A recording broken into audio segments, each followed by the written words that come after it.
Hi everyone, welcome back. In this video, we will see the concept of compaction. Guys, compaction is one of the contiguous memory management technique. Right?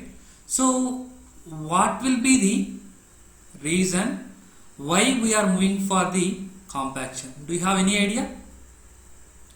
That we already discussed in the earlier video, right?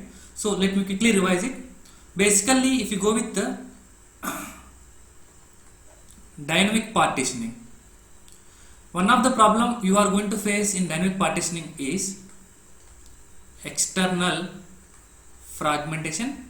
This external fragmentation you are getting because of two unused spaces, means two or more unused spaces which are placed far away each other, means not adjacent, then you are going to get the problem called external fragmentation.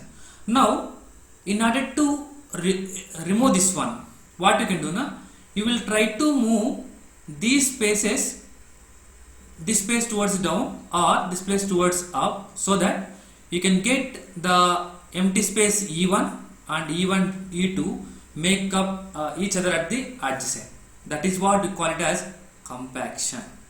Means we can able to get them to the very adjacent, so that we can able to get huge space. That huge space can be allocated to a large memory process, right? So that will be the solution for the external fragmentation. But try to observe here, the disadvantage here is when we are trying to do like this, moving up of one process up and another process down, something like that, it might takes more time, right? Means CPU is doing this kind of process for large time, right? So that is the reason compaction is not the good criteria. For example, if I say, if I want to move 1 byte of memory, it might take 4 nanoseconds. For example, if it having 256 MB of memory to transfer, how many nanoseconds it is going to take, right? You can just simply perform the cross multiplication. 256 into, so 4 nanoseconds. So nanoseconds can be written as 10 power minus 9 into 2 power 20 bytes, right?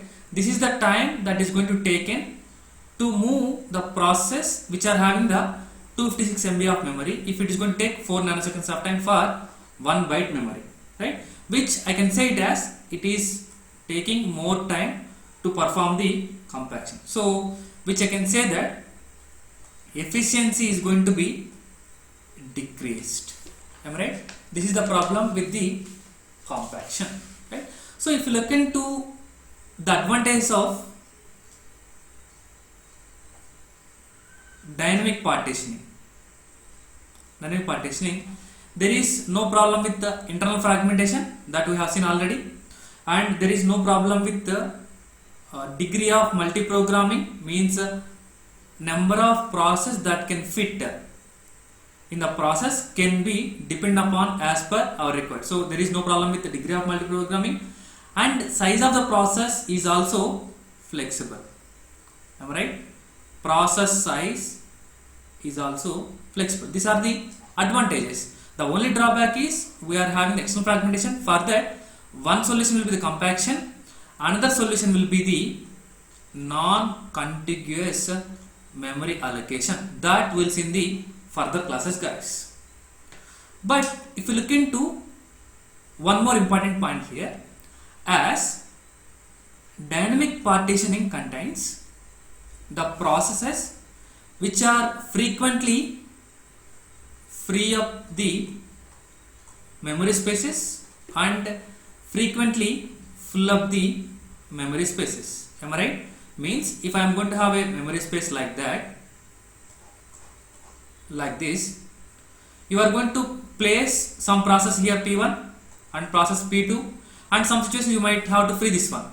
So the process which are free here, I can technically call it as vacant place, or I can call it as a hole. So as it is dynamic partitioning, maintaining the list of free spaces and list of full spaces is going to be a complex one, guys. The reason is they are frequently varying because of this dynamic partitioning, right? So in order to noting down what are the list of free spaces are there, what are the full spaces are there, we have to use certain kind of data structures so that we can able to manage, or we can able to simplify this complex task, right? So for that reason we'll come across with two kind of data structures. One will be bitmap, another one will be linked list. These two kind of data structures can able to answer us what kind of partitions are free, means which can able to manage what are the various kind of holes are available for us, which can able to keep track of what are the holes are free and what are the processor are full, and how we are going to allocate the processes. All those things can be solved with the help of these two data structures, right? So in the coming video we'll try to explain these two kind of data structures so that we can able to reduce this complexity, right?